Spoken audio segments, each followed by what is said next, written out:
बिस्मिल्लाहिर्रहमानिर्रहीम। Dear students, अस्सलाम वालेकुम। उम्मीद है आप खैरियत से होंगे।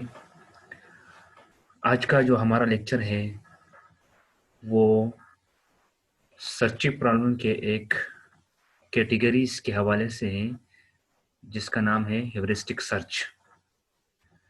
इससे पहले जो हमने सर्च की टाइप डिस्कस की थी वो ब्लाइंड सर्च थी, जिसको आमतौर पर अनइन्फॉर्म्ड सर्च भी कहते हैं। अनइन्फॉर्म्ड सर्च में हमारे पास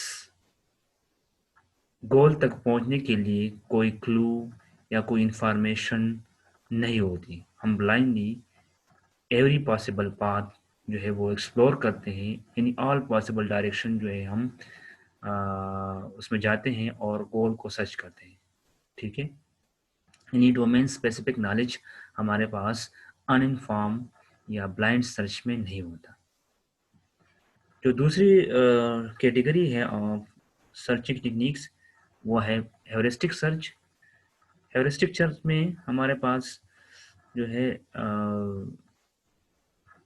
एक गाइड या एक्स्ट्रा नॉलेज हमारे पास या जो है ऐसे इंफॉर्मेशन होती है जो सर्चिंग टेक्निक्स में हमारे लिए यूज़फुल हो, जो हमें सपोर्ट कर सके to reach the goal state. ठीक है, तो यानी इसमें डोमेन स्पेसिफिक कुछ नॉलेज हमारे पास होती है या कुछ फंक्शन हम यूज़ करते हैं जिससे हमें अंदाज़ा हो जाता है कि इस डायरेक्शन में या इस पाथ को हम फॉलो करें तो गोल तक हम जल्दी पहुंच सकते हैं। ठीक है, चलो आज स्टार्ट करते हैं हेuriस्टिक सर्च।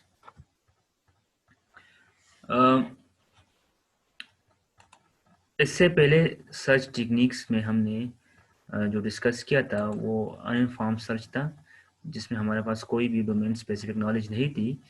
नाउ यहाँ पे जो हमारा फोकस है, we now focus on few techniques that search solution space in informed manner।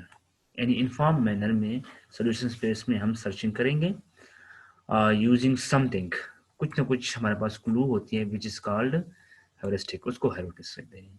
यानी कुछ ना कुछ क्लू जो होती है या कुछ आइडिया हमारे पास होता है पाथ के बारे में या सर्च स्पेस में जाने के लिए, दैट इज कॉल्ड हेरिस्टिक।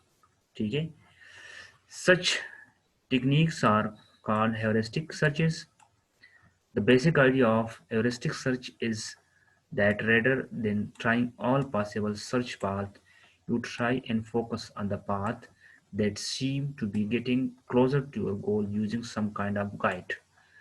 अच्छा, हेरिस्टिक सर्च का जो बेसिक आइडिया है उसमें हम जो है तमाम पॉसिबल सर्च पाथ को ट्राई नहीं करते, बल्कि हम फोकस करते हैं उन पाथ्स पे या उन पाथ पे, उस पाथ पे जो हमें ये लगता हो सीम टू बी गेटिंग का मतलब कि हमें लगता हो कि ये गोल की तरफ हमें जल्दी पहुंचाएगा।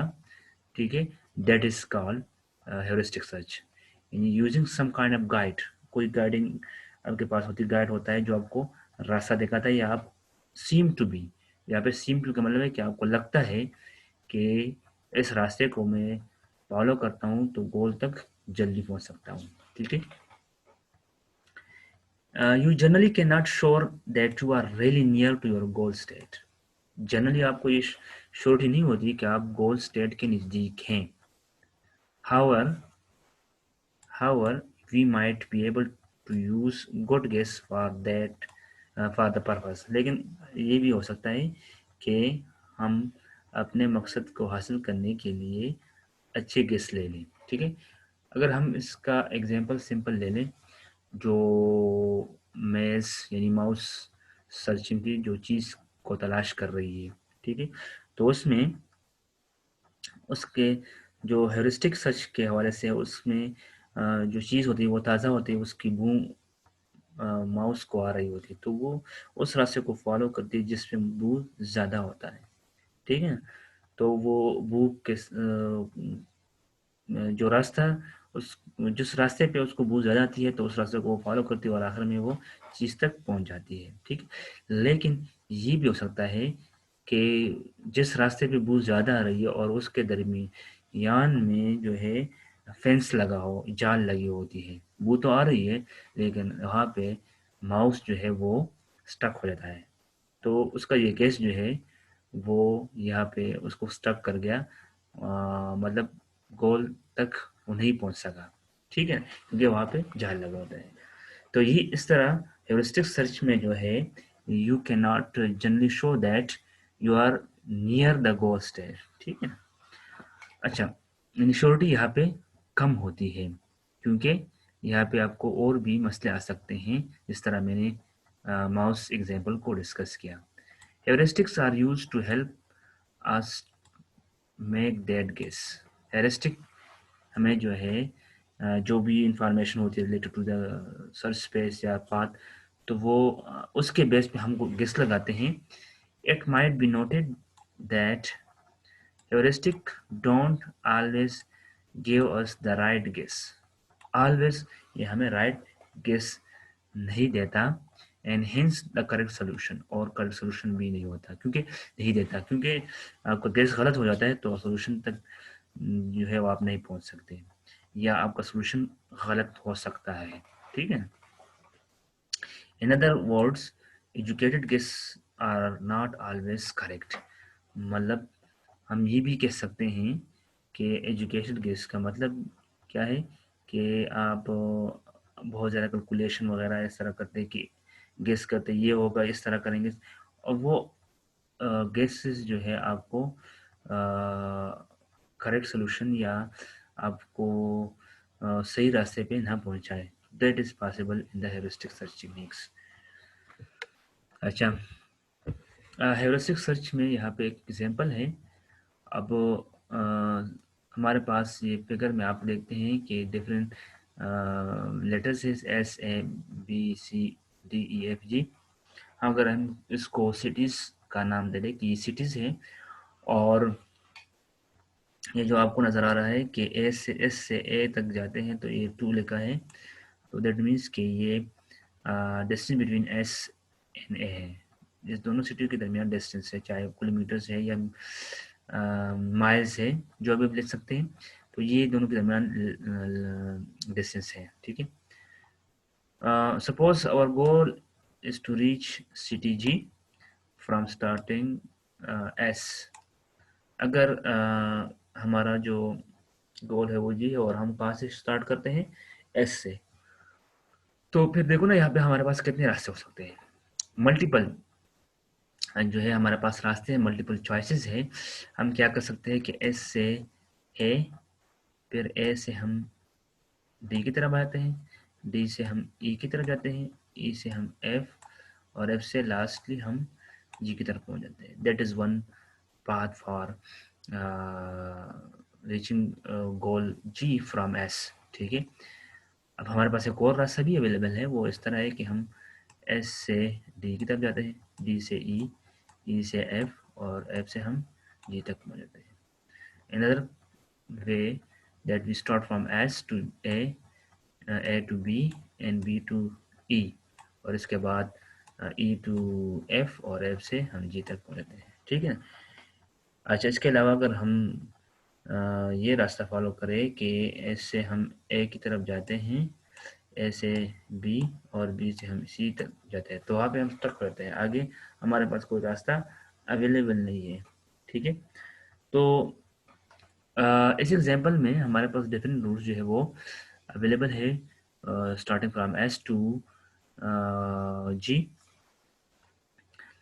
अच्छा, at each city if we were decide which city go next, you might be interested in some sort of information which will guide us to travel from city to the city from which the distance of goal is minimum। अगर हम S से जी तक जाना चाहते हैं, ठीक है, तो हमारे पास जो इन्फॉर्मेशन अवेलेबल है, हम चाहते होंगे कि हम ऐसा रास्ता फॉलो करें जो कम से कम डिस्टेंस हो उसके दरमियान, यानी एस और जी के दरमियान कम से कम डिस्टेंस हो, हम ऐसा रास्ता चूज करते हैं, ठीक है। तो देखो, जब स्टार्ट आप करते हैं तो फिर सर्च टेक्निक इस पे यूज़ होते हैं। अगर हम इस तरह करें कि एस से हम जो है वो एस से हम ए की तरफ जाए, कितना डिस्टेंस है 2, तो ये 3 है, जो 2 कम है तो 2 हम ले लेंगे। फिर एस से हम बी की तरफ जाएंगे, क्या होगा 5। फिर हमारे पास जो रास्ता अवेलेबल 3 है, 3 हम चूज़ करते तो सी की तरफ जाएंगे, तो वहाँ पे हम स्टक हो जाते हैं। तो देखो ना, हमने जो गेस किया था कि जो मिनिमम डिस्टेंस हो उसको हम फॉलो करेंगे, तो वहाँ पे हम स्टक हो गए और करेक्ट सोल्यूशन तक हम नहीं पहुँचे, हम सी तक पहुँच गए और सी से हम आगे नहीं जा सकते। ठीक है, तो जिस तरह वो इन्फॉर्मेशन आपको होनी चाहिए जो आपको स्टार्ट से लेके गोल तक पहुंचाए, लेकिन ये ऑलवेज जो है सोल्यूशन करेक्ट नहीं देता, बाद औक़ात जो है आप स्टक भी हो जाते हैं। ठीक है, अच्छा, हेरिस्टिक सर्च का एक टाइप है हिल क्लाइंबिंग। आज हम इसको थोड़ा डिस्कस करेंगे, फॉर्मली फिर इसको बाद में डिस्कस करेंगे, लेकिन सबसे पहले इसका बेसिक कंसेप्ट देते हैं कि हिल क्लाइंबिंग होता क्या है। ठीक है, जिस तरह नाम से जाहिर है कि हिल क्लाइंबिंग, कि आप पहाड़ पे चढ़ते हैं। ठीक है, यहाँ पे एक एग्जांपल है कि एक ब्लाइंड पर्सन है और वो एक हिल पे चढ़ना चाहता है। ठीक है, पीक तक पहुंचना चाहता है, और वो जो है कैसे पहुंचता है, वो कैसे स्टेप फॉलो करेंगे ताकि वो, क्योंकि उसको तो पीक नज़र नहीं आती, वो तो ब्लाइंड है, बस वो स्टेप्स के ज़रिए जान जाता है कि ये आगे मैं जा रहा हूँ तो सही सही जा रहा हूँ या नहीं, पीक की तरफ नहीं जा रहा हूँ। ठीक है, तो let's take a real life example for hill climbing. Consider a blind person climbing a hill. He cannot see the peak of the hill. अच्छा, ये तो बातें मैंने डिस्कस की। वो पीक तक पहुंचना चाहता है लेकिन पीक उसको नज़र नहीं आ रही है। ठीक है, तो वो क्या कर रहा है, वो उससे क्या हो सकता है कि वो पीक तक पहुंच जाए। The best he can do is that from a given point he takes steps in all possible direction. जिस पॉइंट पे वो खड़ा है वो क्या कर रहा है, वो जो भी स्टेप ले रहा है, आगे जा रहा है, तो हर जितनी भी पॉसिबल डायरेक्शन है वो स्टेप ले सकता है। ठीक है, लेकिन वो कौन सा स्टेप लेगा, whenever he finds a step that takes him higher, he takes that step and reach the new higher point। ठीक है, वो हर तमाम डायरेक्शन में वो स्टेप ले सकता है ब्लाइंड पर्सन, लेकिन वो स्टेप वो लेगा जो उसको हायर पॉइंट्स पे पहुंचाए। ठीक है, आपको लगता है ना, आप जब ऊंचाई पे जाते हैं तो आप स्टेप ले रहे हैं तो ऊपर ले रहे हैं, तो जिस तरह वो स्टेप ले रहा होता है जो उसको हायर पॉइंट्स पे ले जाता है, तो उस स्टेप को वो सेलेक्ट करता है और उस पे जो है वो आगे स्टेप लेता है। हर एक स्टेप पे वो थोड़े हायर पॉइंट्स पे जा रहा होता है, तो उसको पता है कि मैं पीक की तरफ जा रहा हूँ। ठीक, ही goes on doing this until all possible steps in all direction will take him higher, and this should be the peak, hence the name hill climbing. तो इस तरह वो जो है करता रहेगा, पॉसिबल स्टेप्स ले रहा होता है ऑल डायरेक्शन में, और उस स्टेप को वो फॉलो कर रहा है जो हायर पॉइंट्स पे उसको पहुंचाता है। ठीक है, और आखिरकार वो पीक तक पहुंच जाता है, जिसकी वजह से इसको हिल क्लाइंबिंग का नाम दिया गया है। ठीक है, notice that each step that we take gets us closer to our goal, which in this example is peak of the hill। ठीक है, अब देखो ना, हर स्टेप पे जो है वो हायर पॉइंट पे पहुंच जाता है, तो वो उसका गोल की तरह गोल को नज़दीक आता है, और वो गोल उसका क्या है, पीक तक पहुंचना है। तो हर एक पॉइंट पे वो हायर पॉइंट पे पहुंचता है, हर एक स्टेप पे वो हायर पॉइंट से जो है पहुंच जाता है, और आगे वो ऊपर जा रहा होता है, और आखिर में वो पीक तक पहुंच जाता है। ठीक है, लेकिन हिल क्लाइंबिंग में कुछ मसले हैं, प्रॉब्लम्स हैं, यहाँ पे उसको भी डिस्कस करते हैं। There are 3 problems in the hill climbing. The first one is the foothill problem. Before reaching the global maxima, there is highest peak point. Uh, highest peak, the blind man encounter local maxima that are the intermediate peaks। अच्छा, global maxima जो है वो highest peak है, जहाँ तक blind person पहुंचना चाहता है, उसको ग्लोबल मैक्सिमा कहते हैं या हाईएस्ट पीक उसको कहते हैं, ठीक है। लेकिन दरमियान में लोकल मैक्सिमा भी आते हैं। लोकल मैक्सिमा जो है छोटे पीक्स होते हैं, ठीक है, स्मॉल चोटी, ये भी दरमियान में एनकाउंटर हो सकते हैं, ठीक है। तो ग्लोबल मैक्सिमा हायर पॉइंट्स जो पीक है, और लोकल मैक्सिमा जो है स्मॉल पीक्स, ठीक है, वो दरमियान में आते हैं। अच्छा, वो क्या होता है, at each in each of these local maxima, the blind man gets the perception of having reached to global maxima as none of the steps take him to higher point. अब वो लोकल मैक्सिमा पर पहुंच जाता है, और जब भी वो कोई स्टेप ले रहा होता है तो वो उसको हायर पॉइंट्स नहीं मिल रहा, या वो उसको लोअर पॉइंट मिल रहा है, ठीक है, या जो है कोई इम्प्रूवमेंट नहीं मिल रही। तो मतलब फूड हेल्थ का प्रॉब्लम यही है कि वो लोकल मैक्सिमम तक पहुंच जाता है, एक पीक तक पहुंच जाता है, जिससे वो आगे स्टेप ले रहा होता है तो वो स्टेप उसको लोअर पॉइंट्स की तरफ पहुंचाता है, ठीक है। तो वो समझ जाता है कि मैं ग्लोबल मैक्सिमा पे पहुंचा हूँ, यानी ब्लाइंड पर्सन ये समझ जाता है कि मैं ग्लोबल मैक्सिमा पे हूँ, यानी पीक तक पहुंच गया हूँ। हालांकि वो लोकल मैक्सिमा होता है, वो इंटरमीडिएट पीक्स होते हैं। तो यहाँ पे जो है ब्लाइंड मैन जो है वो स्टक हो जाता है, ठीक है। thus getting stuck in the middle of the searching the solution space में ये मिडल में जो है स्टक रहता है। वो समझता है कि मैं पीक तक पहुंचता हूँ, हालांकि वो लोकल मैक्सिमा पे होता है, यानी इंटरमीडिएट पीक्स पे होता है, ठीक है। That is one problem with hill climbing, ठीक है। There are two other problems that is related to hill climbing, लेकिन यहाँ तक इस लेक्चर के लिए काफ़ी है। इंशाल्लाह नेक्स्ट लेक्चर में हम इसके दो और प्रॉब्लम्स भी डिटेल में डिस्कस करेंगे। कोई भी क्वेश्चन हो तो आप व्हाट्सएप ग्रुप में पूछ सकते हैं। और जो टास्क के हवाले से बात है, हफ्ते में एक लेक्चर में टास्क होगा, जो आपके तीनों लेक्चर की अटेंडेंस जो है उस टास्क पे लगेगी। तो काइंडली टास्क को टाइम पे जो है वो सबमिट किया करें, ताकि आपकी अटेंडेंस जो है वो तीनों लेक्चर की लगी, ठीक है। Thank you and best of luck.